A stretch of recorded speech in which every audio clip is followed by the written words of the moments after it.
thing that's really important: food. Today, we're here at the Elks Lodge in Wisconsin Rapids to visit with Derrie's Foodworks for Dive into the Rapids. Come on inside and let's get some tasty treats started.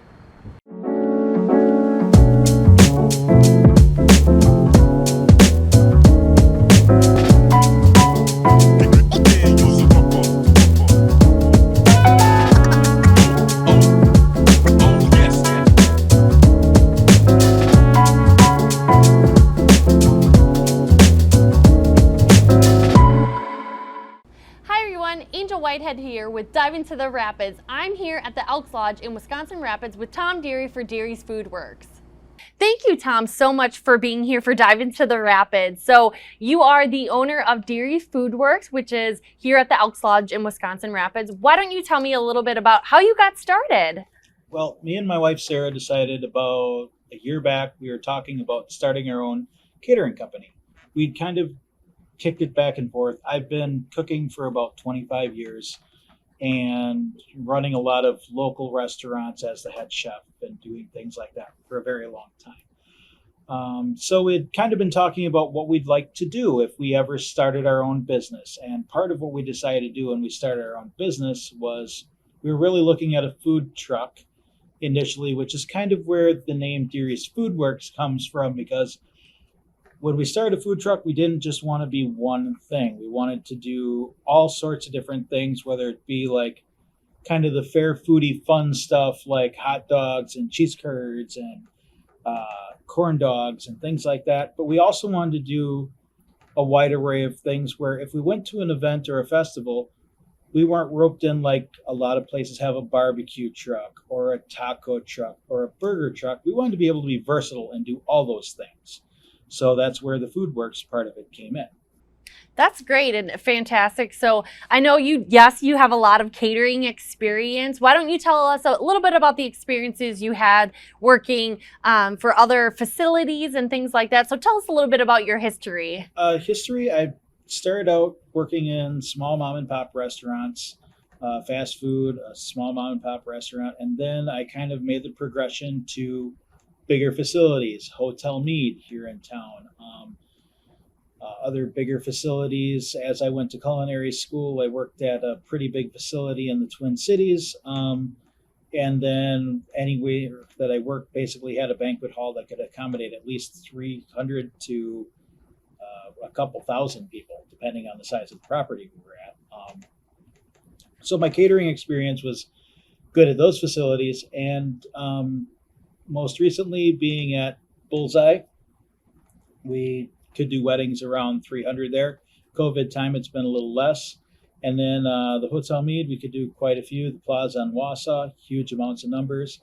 Wausau Club, a lot there. Wausau Country Club, another big size facility that we could do a lot with. So very familiar with doing big numbers, not afraid of that at all.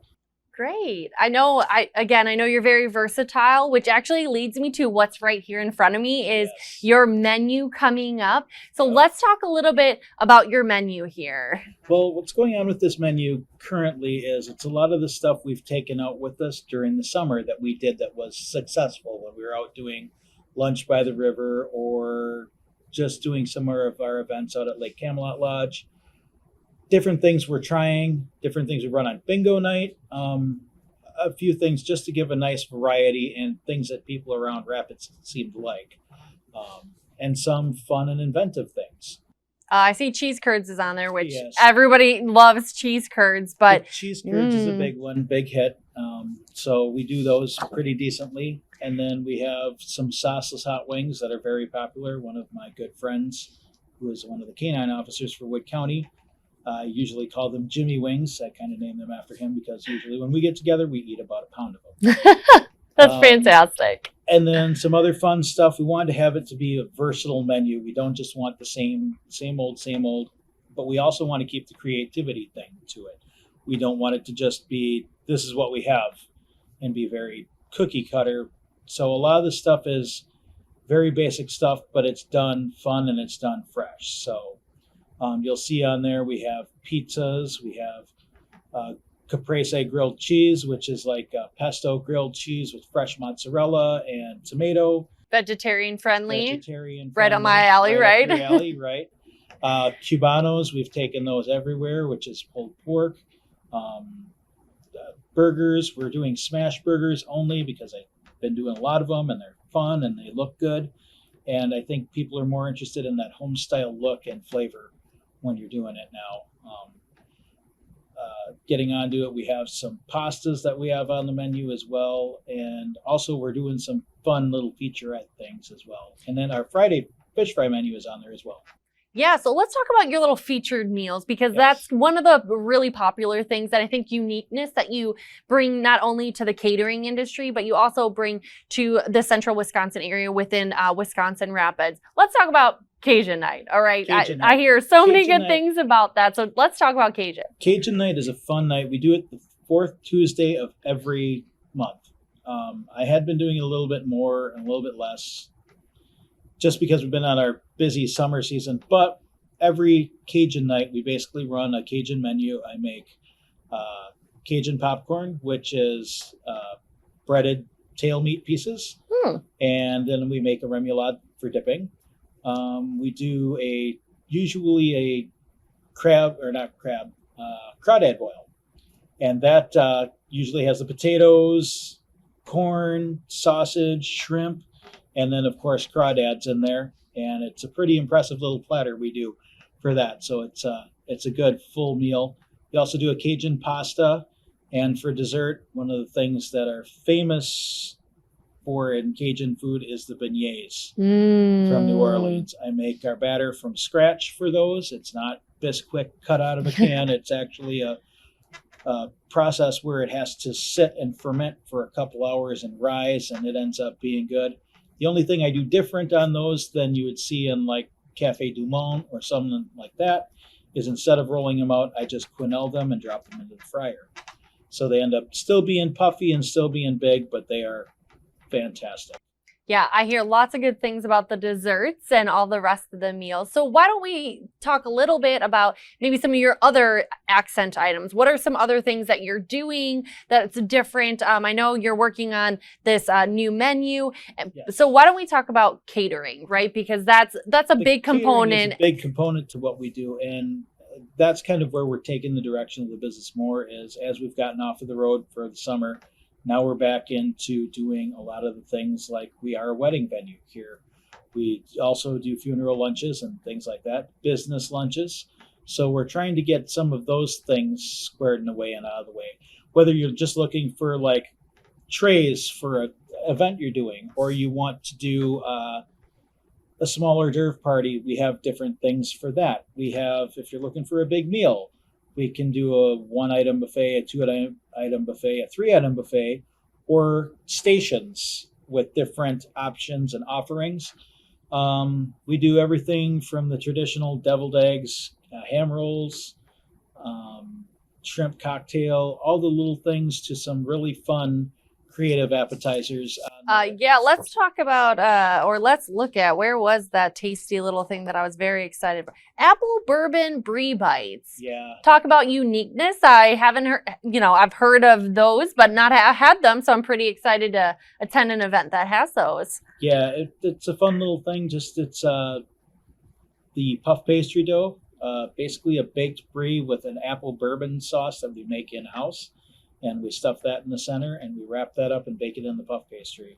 They turn out to be these little bombs and they look very, very nice and elegant, but they also taste really, really good. I'm sure all our viewers are probably drooling right now. So we definitely want to taste those in the near future.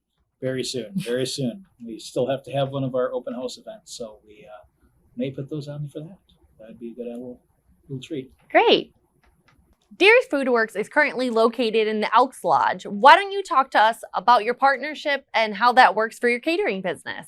Well, technically, we're two separate entities. We do the catering and the food service, and we actually rent the space from them to do it. And also, I am an Elks member, and I also now do take care of the booking for the facility and the bar and everything as well. So I do all of that, which is nice because when you're booking an event, you're not talking to 6 people, you get to talk to one, which has its advantages. honestly, it's been a great partnership so far. They treat us very well here, and we try and do the same in respect to them, and do the best job we can for them. Um, but with it being a social club, it does come with some, built-in things that are a little bit you have to learn how to work within. Um, One, rules of the club, and two, how do you get the public to come in and feel like they're invited into this place, because people might think it's a forbidden place, which couldn't be farther from the truth. The Elks really love having people come in to see the facility. We recently did a bunch of upgrades, new paints to the facility, uh, definitely some warm colors, some changes in decor, a bunch of different things that have added to what this is and what they have. So we have a pretty good sized wedding venue or event venue. I think we can fit up to 250 to 300 people in the facility. And you can rent either the front part for a certain rate, and you don't have to be a member to rent this hall out, or you can be a non-member and we have a rate for that too. Our rates, I guess, start at either, depends on what you're doing. If you're doing something for a couple hours, there's a certain rate for that. If you're doing something for the day, there's a rate for that. If you want part of the facility, there's a rate for that. And if you want the full facility, there's a rate for that. And they're all very, very reasonable compared to some of the other halls around the area. Very, very reasonable. And we have accommodations here. We have a complete bar. We have complete food service, which does come through us. We are the exclusive caterer here. And we've got a great variety of services that we offer, including bartending, food service, and all around full service catering. I'm glad you touched on the facility a little bit about how warm and welcoming the Elks group is. Yes. So we've had several events here as the chamber, and it's been very successful, and we've had such great experiences here. So, we definitely recommend people coming here. But let's talk a little bit about the other aspects of the days that you're open to the public and you can offer those services. So what do those days look like? When can they come in to come try your tasty food? Now, if you want to come in and try our food, it's been a little rough because of summer and being on the road. And we found that was just a more successful approach this year, especially coming out of COVID-19. A lot of people felt more comfortable with the open air than being in an environment. However, we're getting near the end of summer now, and hopefully things are getting a little bit more normal. And as they get back to a little bit more normal, our hours should get a bit more normal. So we're going to start opening up Tuesdays from 4:30 until 8 p.m. 8 p.m. is kind of the rough end of it. Might be a little longer if people are here. We'll stay open. Wednesdays, we're just open for bingo service. The doors open at 5 until about 7 p.m. is what we do typical service for. We only do dine in that night because bingo is a crazy enough experience for us. Thursdays, we have Sunrise Rotary in the morning, and then we also currently are doing Lunch by the River. And when Lunch by the River ends, we are going to bring it back to lunch at the lodge. That's catchy. I thought it would be something where we've had really great success down there. We enjoy doing what we're doing, and I really don't want to change the format much. Yes, we'll have our menu available, but I still want to do the fun things that we've done down at Lunch by the River. Different salads, different sandwiches, a different menu every week where people aren't going to get bored and they can still come and have that kind of experience that they had down there. It'll just be at our facility versus down by the river. And I didn't want to go down to farmers market and take away from what all the vendors are doing down there. I wanted it to be our own kind of thing that brought us back home to the lodge here. So I hear you have a very tasty fish fry on Fridays. Why don't we talk about that? Yeah, on Friday we have a pretty awesome fish fry. We have a 1-piece option, a 2-piece option, or a 3-piece option. We are open to the public for service from 11 in the morning until 8 p.m. at night, and the public is welcome. As part of our chapter's charter, we have to be doing some sort of charity work in order for the public to come in. So we do donate 10% of our bar to a local charity, whatever that might be.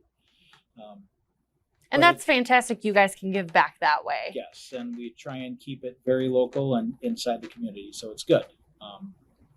But other than that, well, let's talk a little bit about the future growth for Derrie's Foodworks. I know earlier you mentioned original plan was a food truck that kind of changed a little bit. Is that in your near future, or what else do you have going on for growth? Yeah, our original plan was a food truck that would just be me and my wife. But as things would have it, best laid plans never really happens or works out that way. So we ended up kind of having a restaurant thing and doing that and growing that. So what our plan is in the future is, one, growing the banquet business here. That will be our top priority, is growing that. And then as we get into the future, our goal is to operate a food truck that we can take to different places and whatnot. Also, we plan on maybe expanding in the near future to like some more outside communities. We kind of kept it local this last year, tried to stick within Rapids area.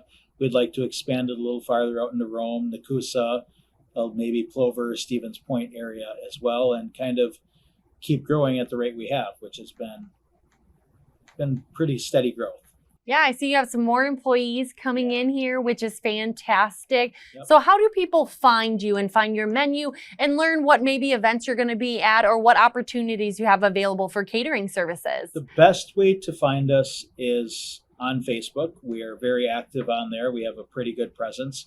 My wife is working on the Instagram side of things. I'm not great at it, but she's better than me at that. Also, we have a regular website. We're at www.derriesfoodworks.com. And there you can find our current banquet menus that we have out. Otherwise, you can always stop in at the Elks Club. We're here Tuesday through Friday usually, and otherwise we're out and about. We like to post out where we're going to be, kind of different menus, so you can see what we're doing, whether it might be lunch by the river or Lake Camelot Lodge, or if any other events we're doing, gather at the gazebo, any of those fun kind of things that we do. So that's always a good way of getting our word out. So last question for today. As an entrepreneur, what advice would you maybe give to other entrepreneurs that are looking to start a new business? How can they get started, or any key advice that you would give them? Go in with a plan, kind of start thinking of things that you want to do and things that you want to be, and then research what it's going to take to get there. That's been the biggest thing for us, because as you're opening and as you're doing your thing and building your business side of things, there's going to be a lot of surprises that come to you, a lot of fees, a lot of different things. So just be ready for those. And when you're starting out, don't just do it halfway, do it the right way. A lot of these things you'll see vendors just pop up that aren't quite doing it the right way. Get your proper permits, get your proper things in place. It's a lot to think about, it's a lot to do, but it gives you peace of mind that, one, knowing that you got it right, and then two, be very active in your community. If you're going to start something, you want people to not just recognize you for what you're doing in your business, but to be able to give back. That's always been something we wanted to do from day one with our business, and very proud to say that we've been able to give back or be there to help out on any event. And if they're not wins every time, just keep going, keep supporting community things and local things. It does pay off in the end. Well, thank you so much, Tom, for speaking with us today for Dive into the Rapids. I know I'm excited about the next segment about food, and I know that the community is very appreciative of all the things and services that you're adding to the community. So thank you again for being here today.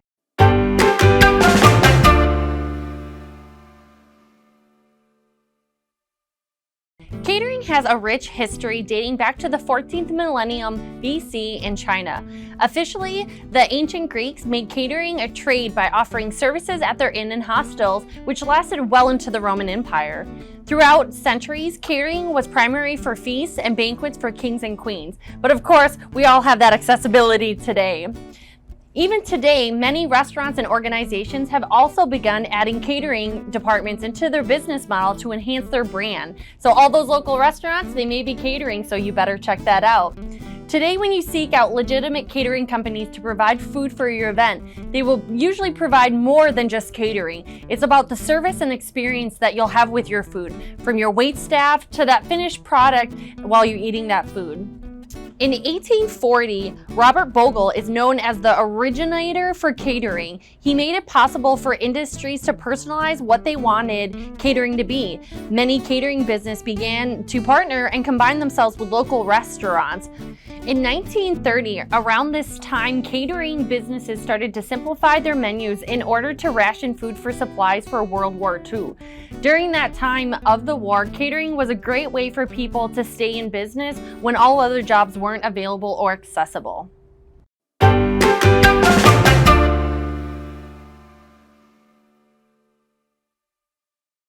Tom, so we're here at the Elks Lodge and you're going to be cooking me what dish today? We're making New York strip bruschetta Alfredo. Wow, that's a mouthful. That is. That took us like 3 takes, didn't it? It took us like 2-3 takes, yeah. So let's talk about the ingredients you have here and let's walk through this.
Let's dig get in there. Gotta get some of these microgreens. Those whites. A little steak. I'm taking the whole green. Oh my gosh. It's like a symphony of flavor in my mouth. Mm-hmm. It's so good. This is good. Steak is perfect. It looks perfect. Yeah, it just has such a nice texture to it. That a little bit of that crunch that you're looking for, salty, sweet. A little bit of that pea flavor comes through right at the end with the vinegar. Fantastic. Well, thank you again so much for having us today. And we want to thank our viewers for watching. Stay tuned for the next episode of Dive into the Rapids, and we're going to keep eating. Have a great day, everybody.